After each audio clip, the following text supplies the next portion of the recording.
Unang-una, panalangin, kapatid. Panalangin mo yung iyong pamilya, mga anak, yung asawa mo, panalangin mo sila. Unang-una sa lahat yun eh. Kasi ang makagagawa ng pagbabago sa isip ng tao, pati puso, ang Diyos.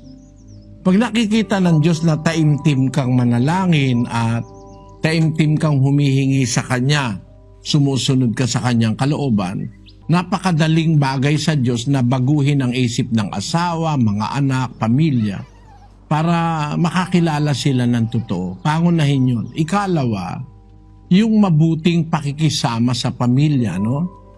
Pagpapakita ng lalong matinding paglinga, pagmamahal, pag-ibig, pag-aalaala, kasi ang tao kasi tumitingin ko minsan, hindi lang dun sa aral, tumitingin din sila sa epekto ng aral sa tao.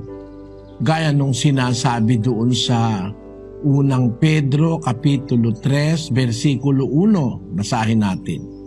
Gayon din naman, kayong mga asawang babae, pasakop kayo sa inyong sari-sariling asawa, upang kung ang ilan ay hindi tumalima sa salita, ay mga hikayat ng walang salita sa pamamagitan ng ugali ng kani-kanyang asawang babae. Ugali ng babae, nakakahikayat yun sa lalaki kahit walang salita. Kung ayaw nilang tumalima sa salita, mahikayat sila sa pagitan ng ugali ng asawang babae. Mahikayat yung lalaki. Baliktarin mo sa kaso mo. Pwede mong mahikayat yung babae kasi ikaw ang lalaki.